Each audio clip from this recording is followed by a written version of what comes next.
UP की बात अलग है, भारत में नंबर 1 है।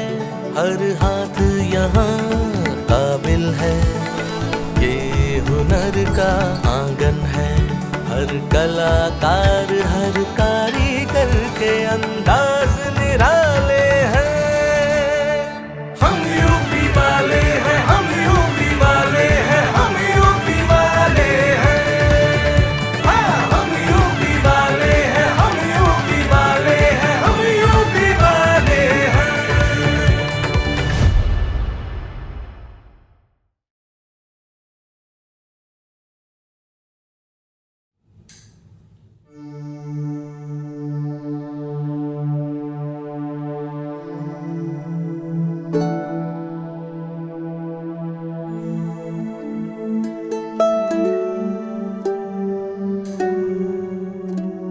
दोस्तों, मेरा नाम है Nilesh Mishra.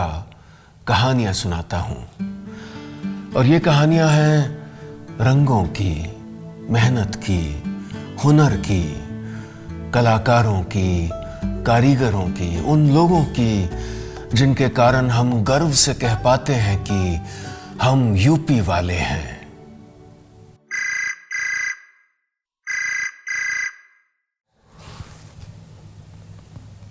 Hello. Hello sir, मैं क्लिंटन बोल रहा हूँ साउथ गोवा से। जी बताइए। सर, मैं एक ज्वेलरी डिज़ाइनर हूँ। मैं ज्वेलरी में कुछ नई डिज़ाइन बनाना चाहता हूँ। मैंने सुना है कि यूपी में कहीं गुलाबी मीनाकारी होती है। इसके बारे में आप बता पाएंगे क्या कुछ?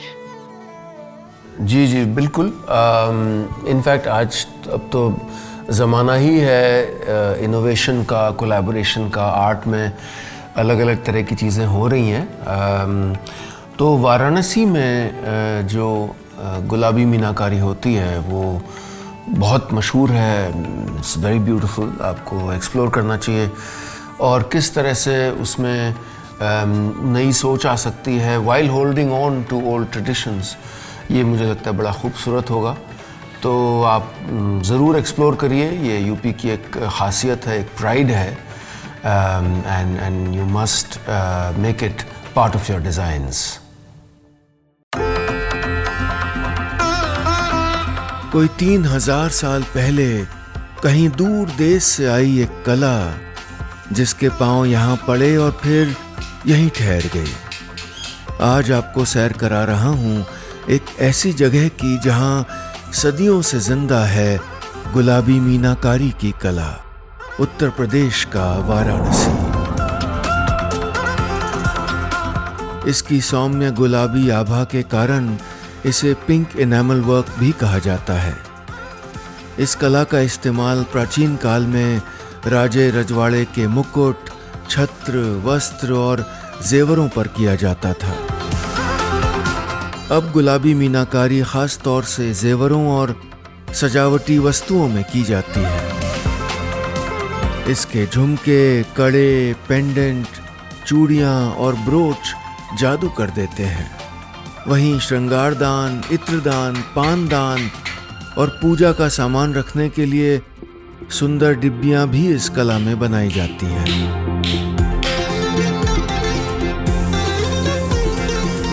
जब भी कोई आर्टिकल या गहना तैयार हो जाता है, तब बारी आती है मीनाकारी की। मेटल ऑक्साइड को 600 डिग्री तक पिघलाते हैं। ये कांच जैसा होता है। इसे बेदाना की गोंद में मिलाकर डिजाइन के खांचों में भर के फिर भट्टी में पका लेते हैं। अलग अलग धातु के ऑक्साइड का अलग रंग होता है। इसे मीना कहते हैं। मीनाकारी के बाद आता है सबसे खास काम, यानी अनोखी चमक और गुलाबी रंग देना। इसके लिए गोल्ड ऑक्साइड यानी सेरेमिक कलर को चंदन के तेल में मिलाकर इस्तेमाल करते हैं। गुलाबी मीनाकारी को वन डिस्ट्रिक्ट वन प्रोडक्ट यानी ODOP कार्यक्रम के तहत एक नई पहचान मिली है। कारीगरों को ट्रेनिंग दी गई है और आर्थिक सहायता दी गई है। अब कारीगरों को नए बाजार मिल रहे हैं। डिजिटल प्लेटफॉर्म और प्रदर्शनियों के जरिए ये कला अब अंतर्राष्ट्रीय स्तर तक पहुंच रही है। जानते हैं 2022 में प्रधानमंत्री मोदी जी ने गुलाबी मीनाकारी का तोहफा डेनमार्क की राजकुमारी को भेंट किया था। बनारस की इस कला को लोगों का खूब प्यार मिल रहा है। ये प्यार और विश्वास और बढ़ा जब सरकार ने 2015 में गुलाबी मीनाकारी को जीआई टैग दिया।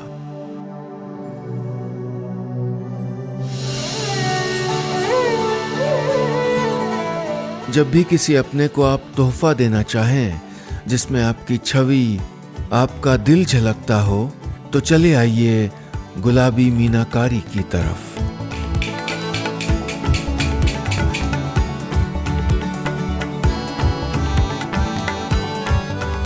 यूपी के कलाकारों, कारीगरों की बात ही कुछ और है।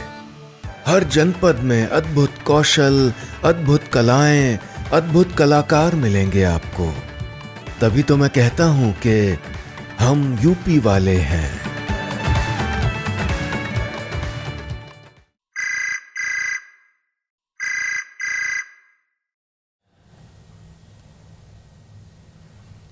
नमस्ते नीलेश बाबू।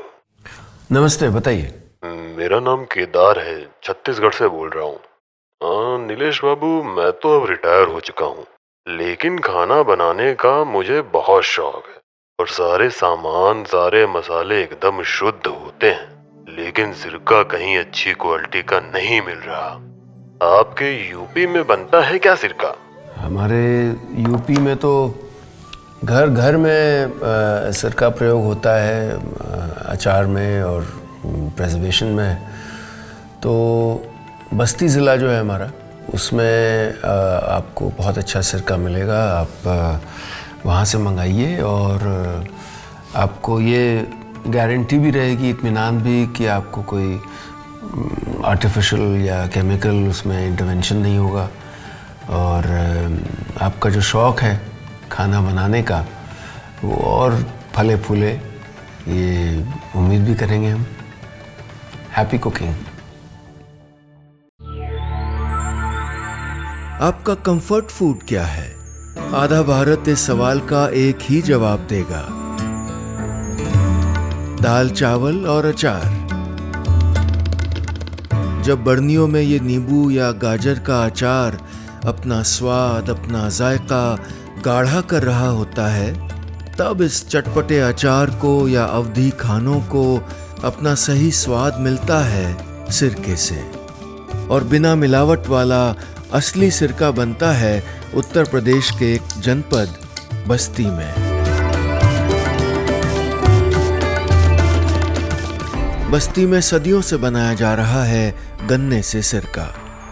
बस्ती का सिरका केवल एक स्वाद नहीं, ये एक कला है, प्रकृति, धैर्य और समय से बना एक अनुपम उपहार। गन्ने से रस निकालकर उसे छाना जाता है और फिर 6 महीने तक खुले वातावरण में प्राकृतिक रूप से किण्वित किया जाता है।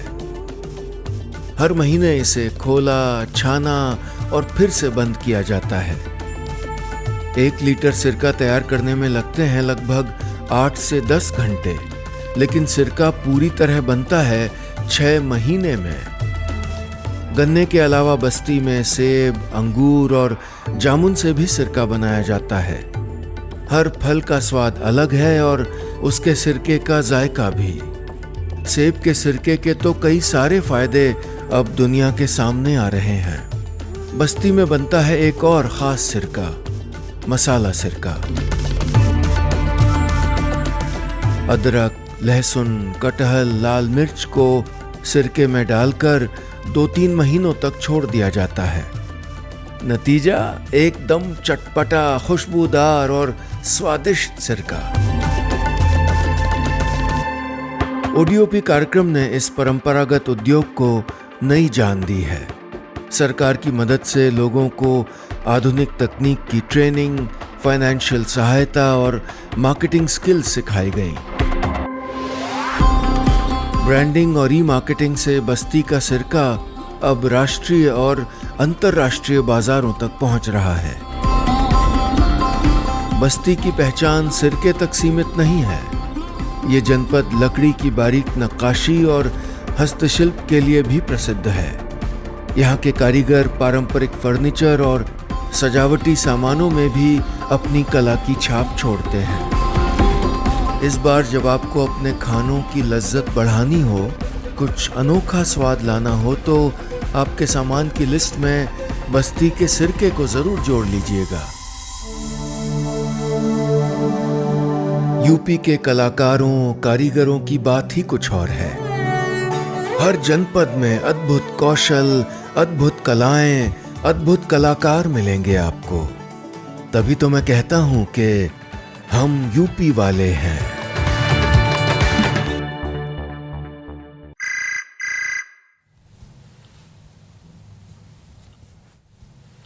हेलो मिश्रा जी। जी जी बताइए। मैं प्रदीप बोल रहा हूँ एमपी से। पिछली बार मैं यूपी आया था, तब मेरे दोस्त ने मुझे एक गुलाबी रंग की खीर खिलाई थी, लेकिन मुझे बता नहीं रहा है कि कौन सा चावल था। ये कहीं यूपी में ही उगता है, आप बता पाएंगे मुझे इसके बारे में? हाँ बिल्कुल। हमारे यूपी में एक ज़िला है चंदौली, और वहाँ पर ब्लैक राइस उगता है। वहाँ की बड़ी स्पेशलिटी है, बहुत बड़ी ख़ासियत है। तो मुझे लगता है कि आप अपने जो दोस्त हैं जो कि आपसे राज छुपा रहे हैं और इस नॉलेज को अपने तक सीमित रखें, आप उनको सरप्राइज़ कर सकते हैं। और आप भी मंगाइए चंदौली का ब्लैक राइस, और आप भी अपने घर पे बनाइए ये खीर, ताकि आपका यूपी से कनेक्शन मीठा मीठा सा हो जाए।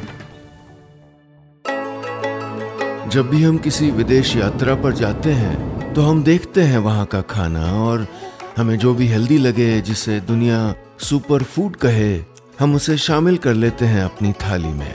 लेकिन हम अक्सर नज़रअंदाज कर देते हैं कि भारत में ही उपजते हैं कई सारे सुपर फूड, और ऐसा ही एक अनोखा सुपर फूड आपके लिए उगाता है उत्तर प्रदेश का चंदौली।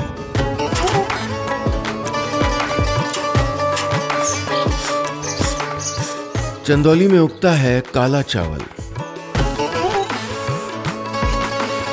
इसमें होता है एक अनोखा एंटीऑक्सीडेंट एंथोसाइनिन, जो इसे खूबसूरत काला रंग भी देता है और सेहतमंद भी बनाता है। इसीलिए तो इसे सुपर फूड कहते हैं। काला चावल की खेती के लिए किसान चुनता है कृष्णा, चाकहाओ या नरेंद्र काला जैसी किस्में। खेत की 2-3 बार जुताई करने के बाद जैविक खाद डाली जाती है। काले चावल के पौधे पहले नर्सरी में तैयार होते हैं और फिर उन्हें जुलाई अगस्त के महीनों में खेत में बोया जाता है। फसल को कीड़ों से बचाने के लिए प्राकृतिक और जैविक तरीकों का इस्तेमाल होता है। वक्त का पहिया घूमता है और लगभग 150 दिन बाद ये काली बालियां खेत में खिलने लगती हैं। जब खेतों में धुंध चढ़ने लगती है, नवंबर दिसंबर के महीनों में, तब इसकी कटाई होती है। कटाई के बाद होती है काला चावल की प्रोसेसिंग। 1 किलो चावल की प्रोसेसिंग में 5 से 6 घंटे लगते हैं। लेकिन काले चावल के किसी भी दाने पर नहीं होती है पॉलिश। हर दाने का पौष्टिक औषधीय तत्व उसी में बरकरार रहता है, जाया नहीं होता।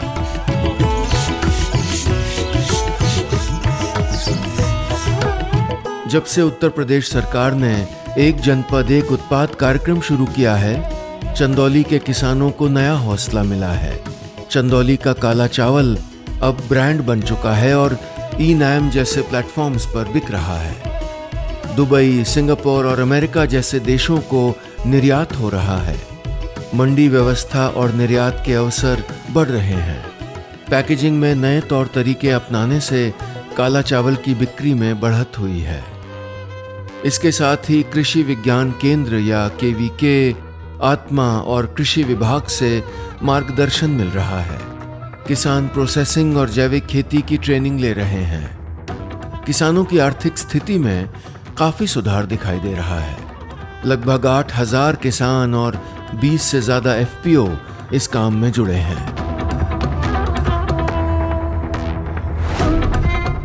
चंदौली में इस अनोखे चावल के साथ साथ जरी जरदोजी का भी बहुत काम होता है। ओडीओपी कार्यक्रम ने इस पारंपरिक काम को भी बहुत बढ़ावा दिया है।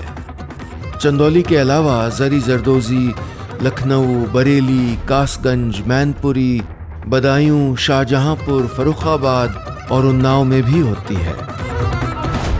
इस बार जब आप हेल्दी सुपर फूड्स ऑर्डर करने के लिए ऑनलाइन आएं तो अपने देश में ही बना हुआ चंदौली का काला चावल जरूर ऑर्डर कीजिएगा।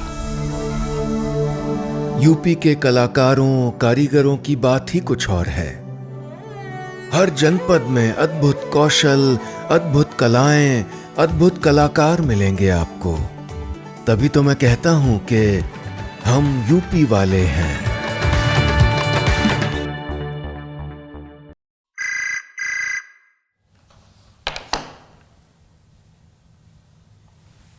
हेलो नीलेश सर, कैसे हैं आप? मैं अच्छा हूं, बताइए प्लीज। सर मेरा नाम शरद है, मैंने अभी अभी एक्सेसरीज का एक स्टोर खोला है। मेरी कोशिश है कि मैं वहाँ कुछ ऑथेंटिक लेदर प्रोडक्ट्स रखूँगा, जैसे belts, bags, wallets etcetera. Original products कहाँ मिलेंगे मुझे यूपी में, आप कुछ बता पाएंगे? हाँ, मेरे शहर लखनऊ के ठीक बगल में कानपुर नगर में, जहाँ पर बहुत ही पुराने समय से लेदर का काम होता आया है, तो आपको यहाँ पर हर तरह के प्रोडक्ट्स मिलेंगे। और बदलते वक्त के साथ उन्होंने अपनी डिज़ाइंस को, फॉर्मेट्स को बदला भी है। तो आप वहाँ एक्सप्लोर करें कानपुर नगर में, और मुझे यकीन है कि आपको कुछ ऐसा नया मिलेगा कि आपके कस्टमर्स वाहवाही करेंगे और आपका बिजनेस खूब फले फूलेगा। पुराने लोग कहा करते थे कि जब रास्ता लंबा और मुश्किल हो तो पाँव का जूता और घोड़े की लगाम दोनों मजबूत होने चाहिए। वो लोग बीत गए, वो वक्त गुजर गया, लेकिन उत्तर प्रदेश में है एक ऐसी खास जगह जहाँ की बनाई हुई लेदर की चीज़ें सालों साल चलती भी हैं और फैशन की दुनिया में अपना नाम भी हमेशा ऊपर रखती हैं। मैं आज आपको ले जा रहा हूँ कानपुर।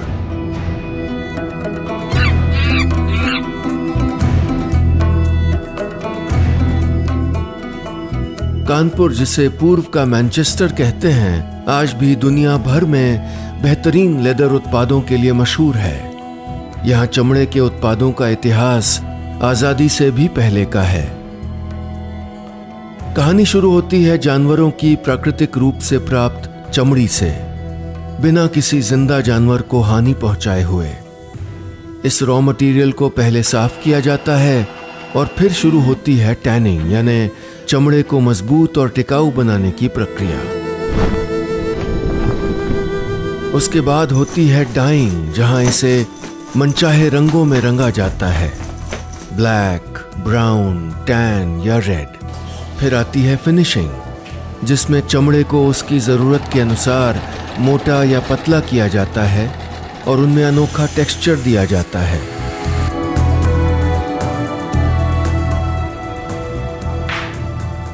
कानपुर के हुनरमंद हाथों से बनते हैं बेल्ट्स, जैकेट्स, बैग्स, जूते, हॉर्स सैडल्स, राइडिंग बूट्स और भी बहुत कुछ। एक जूते को पूरी तरह तैयार करने में औसतन 8 से 10 घंटे लगते हैं और बैग या जैकेट जैसी वस्तुएं तो 15-20 घंटे तक।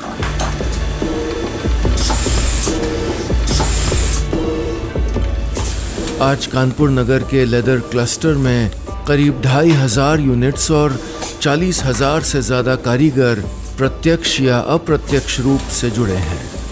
इनकी बनाई चीज़ें भारत ही नहीं, यूरोप, अमेरिका, ऑस्ट्रेलिया और खाड़ी देशों तक जाती हैं और इस पूरी परंपरा को नई उड़ान दी है उत्तर प्रदेश सरकार की एक जनपद एक उत्पाद योजना ने। ओडीओपी के तहत कारीगरों को मिली है ट्रेनिंग, आधुनिक टूल किट्स, आसान ऋण और सब्सिडी और राष्ट्रीय अंतर्राष्ट्रीय एक्सपो में प्रदर्शन का मंच। आज ये उत्पाद दुनिया भर में मेड इन कानपुर के नाम से पहचाने जाते हैं।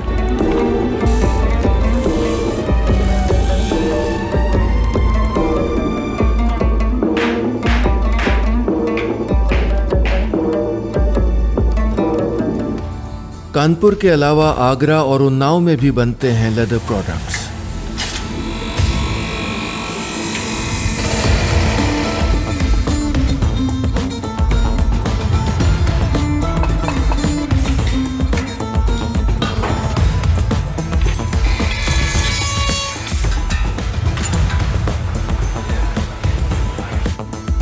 कानपुर नगर के ओडीओपी उत्पादों में एक और नाम है, होजरी और टेक्सटाइल उत्पाद।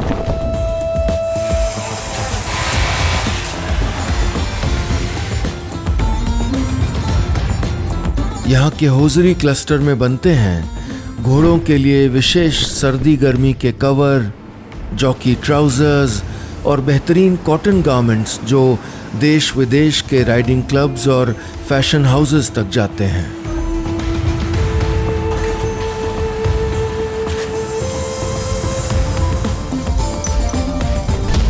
अगली बार जब आप असली टॉप ग्रेड एक्सक्विजिट लेदर की कोई भी नायाब चीज लेना चाहें जो सालों साल आपकी पहचान बनकर रहे, तो कानपुर का लेदर ही चुनिए। यूपी के कलाकारों कारीगरों की बात ही कुछ और है। हर जनपद में अद्भुत कौशल, अद्भुत कलाएं, अद्भुत कलाकार मिलेंगे आपको। तभी तो मैं कहता हूं कि हम यूपी वाले हैं। कोशिश करिएगा कि यूपी के कलाकारों कारीगरों का बनाया सामान आप उन्हीं से खरीदें।